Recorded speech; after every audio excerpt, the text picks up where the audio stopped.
Circumstances are such as to demonstrate the mutual intention of the parties to bind both signatories and non-signatories. This doctrine is called into question purportedly on the ground that it interferes with the established legal principles such as party autonomy, privity of contract, and separate legal personality. The challenge before this court is to figure out whether there can be a reconciliation between the group of companies doctrine and well-settled legal principles of corporate law and contract law.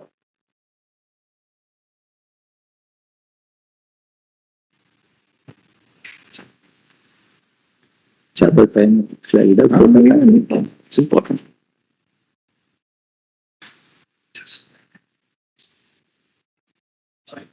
Court are called upon to determine the validity of the group of companies doctrine in the jurisprudence of Indian arbitration.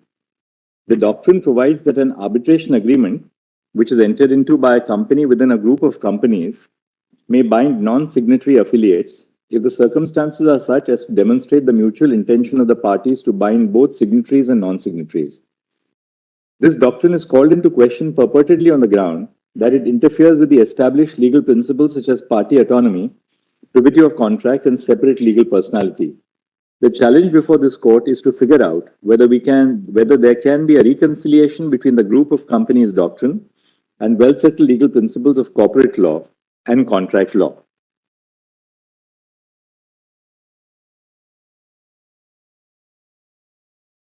The arguments advanced by counsel on both sides of the aisle indicate that this constitution bench has been primarily called upon to determine the validity of the group of companies doctrine in Indian arbitration jurisprudence. However, there are other broad ancillary issues which have been raised by the council. These include: 1. Whether the Arbitration Act allows the joinder of a non-signatory as a party to an arbitration agreement, and 2. Whether Section 7 of the Arbitration Act allows for determination of an intention to arbitrate on the basis of the conduct of the parties. This bench will address the issues arising out of the order of reference as well as the above-mentioned ancillary issues in due course.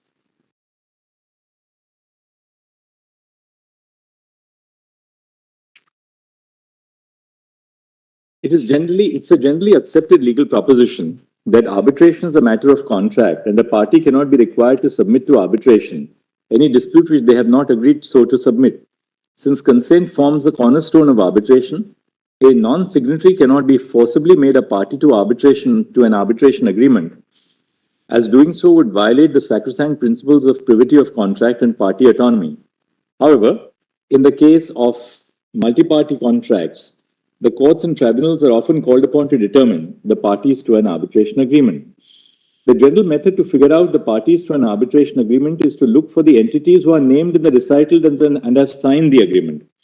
The signature of a party on the agreement is the most profound expression of the consent of a person or entity to submit to the jurisdiction of an arbitral tribunal. However, the corollary, that persons or entities who have not signed the agreement are not bound by it, may not always be correct. A written contract does not necessarily require that parties put their signatures to the document embodying the terms of the agreement. Therefore, the term non-signatories instead of the traditional third parties seems the most suitable to describe situations where consent to arbitration is expressed through means other than signature.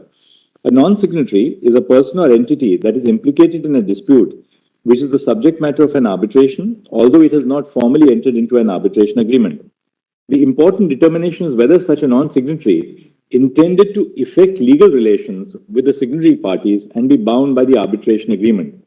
There may arise situations where persons or entities who have not formally signed the arbitration agreement or the underlying contract containing the arbitration agreement may intend to be bound by the terms of the agreement. In other words, the issue is who is a party to an arbitration agreement, and that is primarily an issue of consent.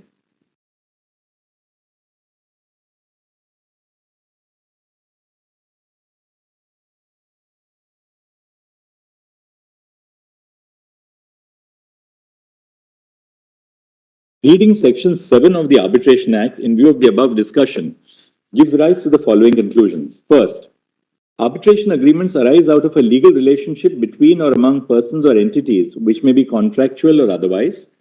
Second, in situations where the legal relationship is contractual in nature, the nature of relationship can be determined on the basis of general contract law principles. Third, it is not necessary for the persons or entities to be signatories to the arbitration agreement to be bound by it. Fourth, in case of non-signatory parties, the important determination for the courts is whether the persons or entities intended to or consented to be bound by the arbitration agreement or the underlying contract containing the arbitration agreement, though their acts through their acts or conduct. Fifth, the requirement of a written arbitration agreement has to be adhered to strictly, but the form in which such agreement is recorded is irrelevant. Sixth, the requirement of a written arbitration agreement does not exclude the possibility of binding non-signatory parties if there is a defined legal relationship between the signatory and non-signatory parties. And seventh, once the validity of an arbitration agreement is established, the court or tribunal can determine the issue of which parties are bound by such agreement.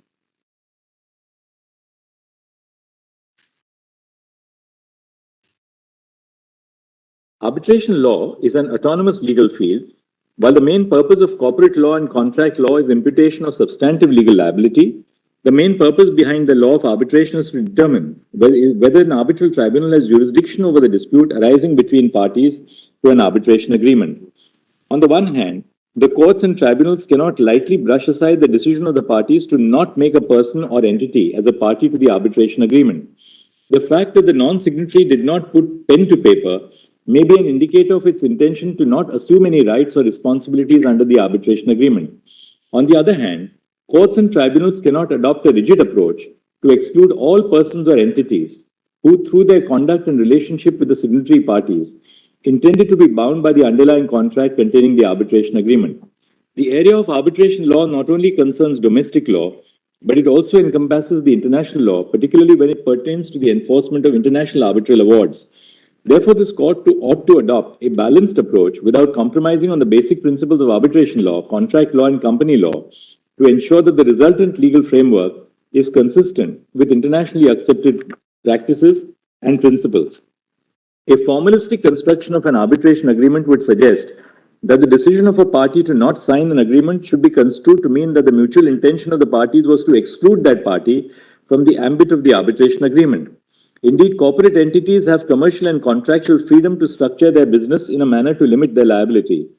However, there have been situations where a corporate entity deliberately made an effort to be not bound by the underlying contract containing the arbitration agreement, but was actively involved in the negotiation and performance of the contract. The level of the non-signatory party's involvement was to the extent of making the other party believe that it was a veritable party to the contract and the arbitration agreement contained under it. Therefore, the group of companies doctrine is applied to ascertain the intentions of the parties by analyzing the factual circumstances surrounding the contractual agreements. The group of companies doctrine was developed by international arbitral tribunals, specifically in the context of arbitration, and is not generally used in other areas of law. Although the existence of a group of companies is a necessary condition, it is not the sufficient condition to determine the intention of the parties. In almost all formulations, courts and tribunals have cautioned that the mere membership of a non-signatory in a group of companies is not enough to bind it to the arbitration agreement. Rather, the courts need to determine first the existence of a group of companies and second, the conduct of the signatory and non-signatory parties which indicate their common intention to make the non-signatory a party to the arbitration agreement. Thus, the group of companies doctrine is similar to other consent-based doctrines such as agency, assignment, assumption, and guarantee, to the extent that it is ordinarily applied as a means of identifying the common intention of the parties to bind the non-signatory to the arbitration agreement.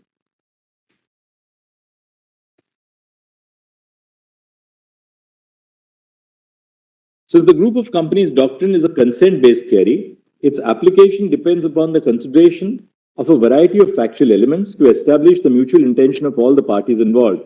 In other words, the group of companies doctrine is a means to infer the mutual intent of both the signatory and non-signatory parties to be bound by the arbitration agreement.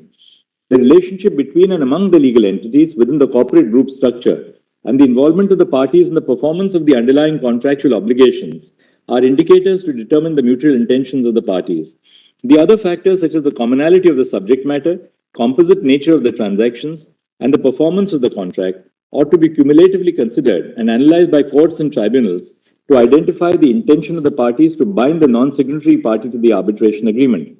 The party seeking joinder of a non-signatory bears the burden of proof of satisfying the above factors to the satisfaction of the court or tribunal, as the case may be.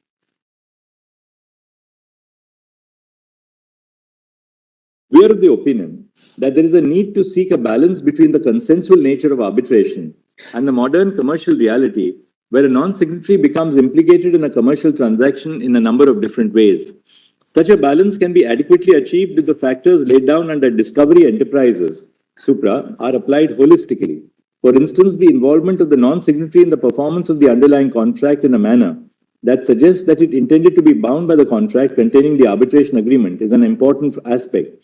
Other factors, such as the composite nature of the transaction and commonality of the subject matter, would suggest that the claims against the non-signatory were strongly interlinked with the subject matter of the tribunal's jurisdiction. Looking at the factors holistically, it could be inferred that the non-signatories, by virtue of their relationship with the signatory parties and active involvement in the performance of commercial obligations, which are intricately linked to the subject matter, are not actually strangers to the dispute between the signatory parties.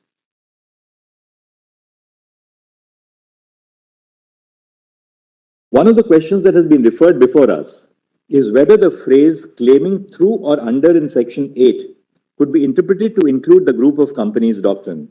The group of companies doctrine is founded on the mutual intent of parties to determine if the non-signatory entity within a group could be made a party to the arbitration agreement in its own right. Such a non-signatory entity is not claiming through or under a signatory party. As mentioned above, the phrase claiming through or under is used in the context of successors in interest that act in a derivative capacity and substitute the signatory party to the arbitration agreement. To the contrary, the group of companies doctrine is used to bind the non-signatory to the arbitration agreement so that it can agitate the benefits and be subject to the burdens that it derived or is conferred in the course of the performance of the contract. The doctrine can be used to bind a non-signatory party to the arbitration agreement regardless of the phrase claiming through or under as appearing in sections 8 and 45 of the Arbitration Act. In chloro controls, this court joined the non-signatory entities as parties to the arbitration agreement in their own rights on the basis that they were signatories to ancillary agreements which were closely interlinked with the performance of the principal agreement containing the arbitration agreement. This court in chloro controls reasoned that the non-signatory parties, being a part of the same corporate group as the signatory parties, were subsidiaries in interest or subsidiary companies and therefore were claiming through or under the signatory parties. As held above, the phrase claiming through or under only applies to entities acting in a derivative capacity and not with respect to joinder of parties in their own right. Therefore, we hold that the approach of this court in chloro controls, to the extent that it traced the group of companies doctrine to the phrase claiming through or under, is erroneous and against the well-settled principles of contract and commercial law. As observed above, the existence of the group of companies doctrine is intrinsically found in the principle of mutual intent of parties to a commercial bargain.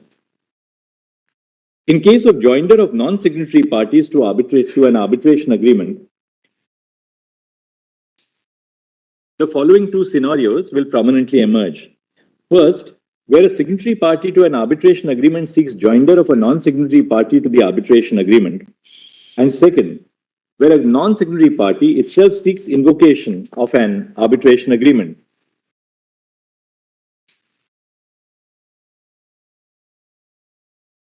In both the scenarios, the referral court will be required to prima facie rule on the existence of the arbitration agreement and whether the non-signatory is a veritable party to the arbitration agreement. In view of the complexity of such a determination, the referral court should leave it for the arbitral tribunal to decide whether the non-signatory party is indeed a party to the arbitration agreement on the basis of the factual evidence and application of legal doctrine. The tribunal can delve into the factual, circumstantial, and legal aspects of the matter to decide whether its jurisdiction extends to the non-signatory party. In the process, the tribunal should comply with the requirements of the principles of natural justice, such as giving an opportunity to the non-signatory to raise objections with regard to the jurisdiction of the arbitral tribunal. This interpretation also gives true effect to the doctrine of competence by leaving the issue of determination of true parties to an arbitration agreement to be decided by the arbitral tribunal under Section 16. In view of the discussion above, we arrive at the following conclusions. A. The definition of parties under Section 2(1)H, read with Section 7 of the Arbitration Act, includes both signatory as well as non-signatory parties. B. Conduct of the non-signatory parties could be an indicator of their consent to be bound by the arbitration agreement. C. The requirement of a written arbitration agreement under Section 7 does not exclude the possibility of binding non-signatory parties. D. Under the Arbitration Act, the concept of a party is distinct and different from the concept of persons claiming through or under a party to the arbitration agreement. E. The underlying basis for the application of the group of companies doctrine rests on maintaining the corporate separateness of the group of companies while determining the common intention of the parties to bind the non-signatory to the arbitration agreement. F. The principle of alter ego or piercing the corporate veil cannot be made the basis for the application of the group of companies doctrine.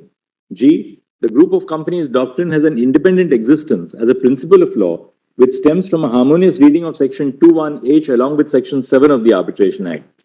H. To apply the group of companies doctrine, the courts or tribunals, as the case may be, have to consider all the cumulative factors laid down in discovery enterprises. Resultantly, the principle of single economic unit cannot be the sole basis for invoking the group of companies doctrine. I. The persons claiming through or under can only assert a right in a derivative capacity. J. The approach of this court in chloro controls, to the extent that it traced the group of companies doctrine to the phase claiming through or under, is erroneous and against the well-established principles of contract law and corporate law. K. The group of companies doctrine should be retained in the Indian arbitration jurisprudence, considering its utility in determining the intention of the parties in the context of complex transactions involving multiple parties and multiple agreements. L. At the referral stage, the referral court should leave it for the arbitral tribunal to decide whether the non-signatory is bound by the arbitration agreement. And M. In the course of this judgment, any authoritative determination given by this court pertaining to the group of companies doctrine should not be interpreted to exclude the application of other doctrines and principles for binding non-signatories to arbitration agreement.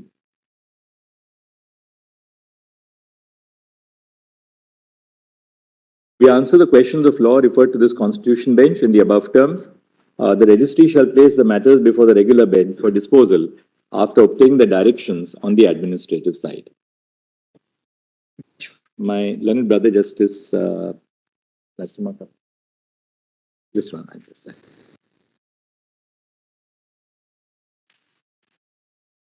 Mr. Divan has gone somewhere else. That curative petition, we have clarified in the judgment, Mr. Divan, that your curative petition, you have a case that the curative petition should be dismissed as it is on the facts. That we have kept open for that to be considered.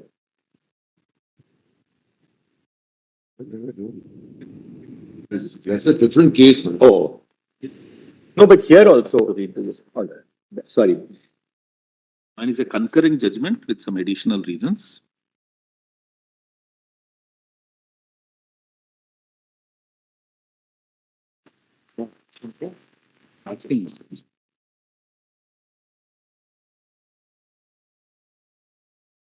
So basically, we have upheld the group of companies doctrine, but we have said that fluoro controls was, in that sense, erroneous. Both Brother Narasimha and I have said that fluoro controls was erroneous by relying on claiming by or under.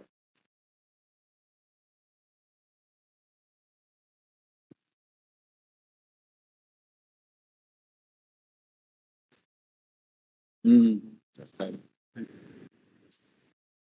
lot of cases are pending only all over the country. Okay.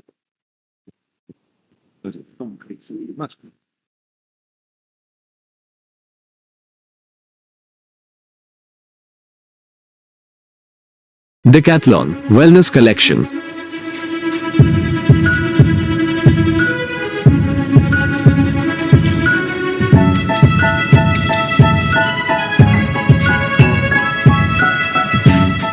Decathlon 60 plus sports, 6,000 plus products. Visit the store or download the app.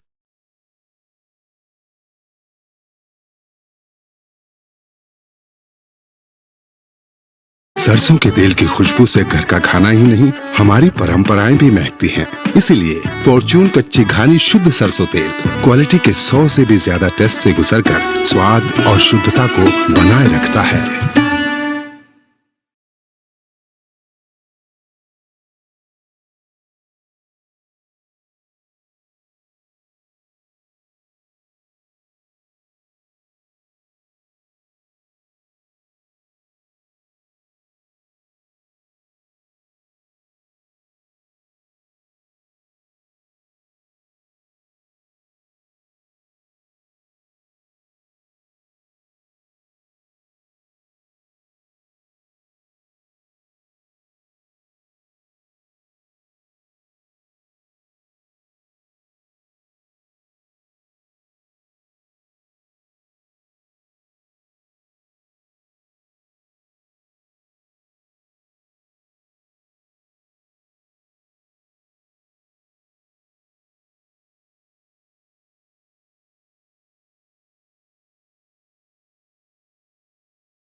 What will be?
Yes, correction.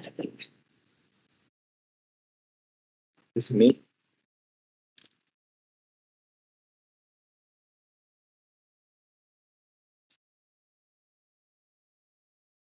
I'll just quickly point out a few submissions with respect to the articles of the Constitution. I've just completed part 2. Before that, just one point of, I think, correction.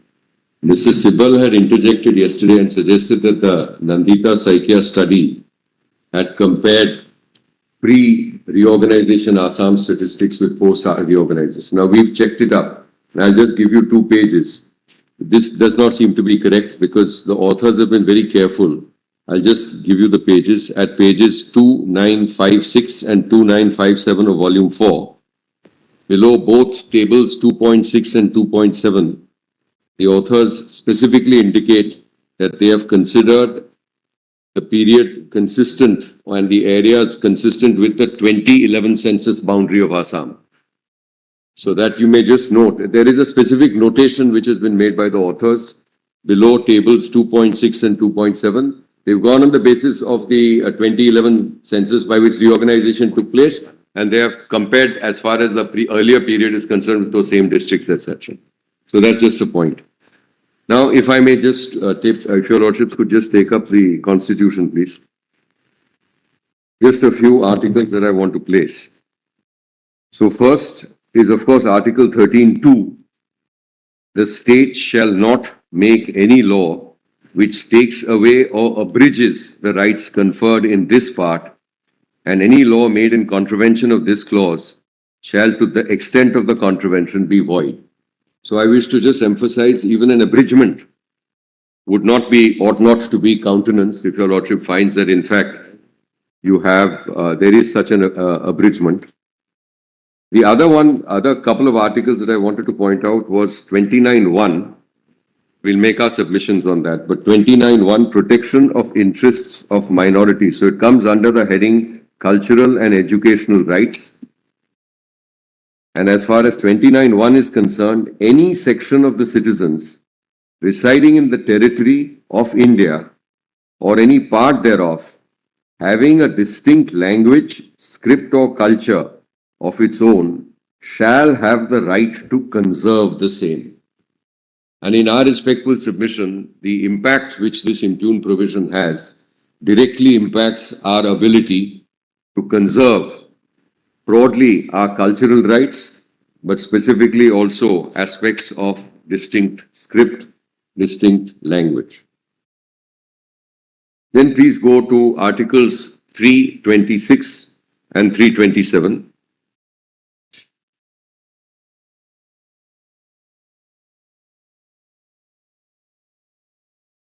326, elections to the House of the People and to the legislative assemblies of states to be on the basis of adult suffrage.